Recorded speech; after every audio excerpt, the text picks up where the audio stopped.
আসসালামু আলাইকুম। Hi viewers, কেমন আছেন আপনারা? নিশ্চয়ই ভালো। আজকে আমি আচার তৈরি করার জন্য কিছু আম নিয়েছি। আচার তৈরি করব। গাছ থেকে কিছু আম পেড়ে নিয়ে কেটে নিয়েছি। আমগুলো ভিজিয়ে রাখার জন্য কিছু ফিটকিরি নিয়ে পানিতে দিয়ে দিলাম। ফিটকিরিটা যেন আমের যে টক ভাবটা আছে, একটা কষ আছে, সেই টক ভাবটা যেন দূর হয়ে যায়, এর জন্য ফিটকিরি দিতে হয়। আমি একদিন এই আমগুলোকে ভিজিয়ে রাখলাম। আমি একদিন পর্যন্ত এই আমগুলো ভিজিয়ে রাখবো। এরপর একদিন পার হয়ে গেল, আমি জালিতে করে আমগুলো ঝরা দিয়ে নিলাম। একটু পানিটা শুকিয়ে আসলে একটা পাত্রে ঢেলে নিয়ে আমি হলুদ, মরিচ, লবণ একসাথে মিশ্রণ করে এই আমগুলোর মধ্যে দিয়ে দিলাম। এখন এগুলো সবগুলো ভালো করে আমি আমগুলো মেখে নেব। আমগুলো মেখে নিয়ে একটা চিনি বা বল যেটাই হোক, সেটার মধ্যে আপনার রোদ্রে শুকা দেওয়ার জন্য আমি একটা চিনি বল নেব। নিয়ে এটার উপরে একটু কাগজ বিছিয়ে দিলাম যেন আমার চিনিটা নষ্ট না হয়। হলুদ মরিচের ফাঁকির গুঁড়া লেগে আমার চিনিটা যেন নষ্ট না হয়, এর জন্য আমি কিছু কাগজ ব্যবহার করলাম। এরপরে আমগুলো দিয়ে আমি সবগুলো আম ছড়ায়া দিলাম একটা একটা করে হাত দিয়ে, সুন্দর করে ভাঁজ করে এগুলো আমি রোদ্রে শুকা দেব। একদিন পর্যন্ত এটা রোদ্রে শুকা দেব যেন আমার আমের আচারটা ভালো থাকে। আমের আচার যদি রোদ্রে শুকা না দেওয়া হয়, তেল দিয়ে যে আমের আচারটা বানানো হয় সেটা ভালো থাকবে না, নষ্ট হয়ে যাবে।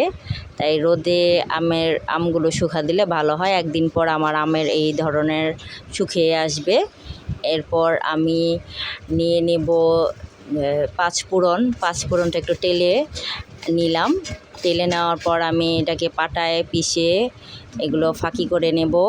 সাথে নিয়ে নেব হলো সরিষাটা বেটে নিলাম। এরপর নিলাম রসুন, শুকনা মরিচ, ধনিয়ার গুঁড়া, হলুদের গুঁড়া, মরিচের গুঁড়া, ফাঁকি করা পাঁচফোড়ন, সরিষা বাটা। এখন আমি কড়াই নেব, কড়াইতে তেল দেব।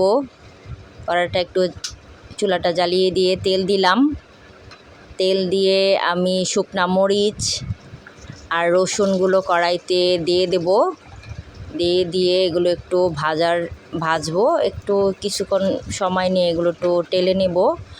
নেওয়ার পর যে ধনিয়া, হলুদ, মরিচের ফাঁকি আছে এগুলো দিয়ে দেব।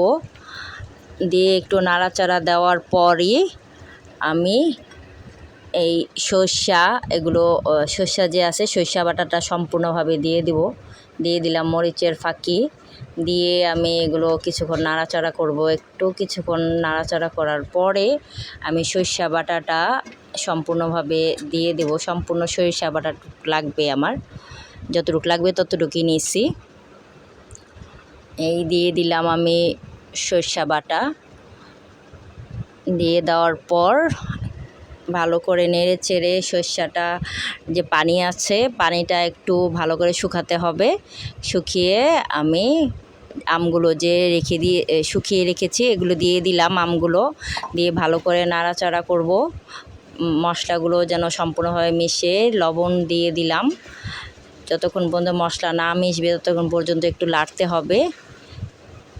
নাড়ার পরে আপনার হালকা একটু সরিষার যে পানিটুকু আছে, পানিটুকু আস্তে আস্তে শুকিয়ে আসবে। এরপরে আমি এখানে চিনি দিয়ে দেব। লবণ তো পরিমাণ মতো দিয়েছি সম্পূর্ণ। এখানে আমি 1 কাপ পরিমাণ চিনি নিয়েছি, চিনি দিয়ে দিলাম। দেওয়ার পর ভালো করে নাড়বো। চিনি থেকে একটু পানি বের হবে, সে পানিটুকু একটু শুকানোর পরে আমি যে পাঁচফোড়নের মশলাটা আছে ফাঁকি করে রেখেছি এগুলো দিয়ে দিলাম ছিটিয়ে।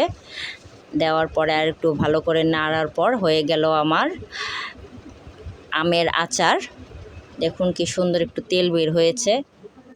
এবার আমার আচার যখন হয়ে গেছে আমি একটা কাচের পাত্রে ঢেলে নেব, নিয়ে রোদ্রে শুকা দিব। রোদ্রে শুকা দিলে আপনার আমের আচার বা যে কোনো আচারই অনেক দিন ভালো থাকে, সংরক্ষণে থাকে, অনেক দিন রেখে খেতে পারবেন। আমার চ্যানেলটি আপনারা যারা যারা সাবস্ক্রাইব করেননি সাবস্ক্রাইব করে দিবেন।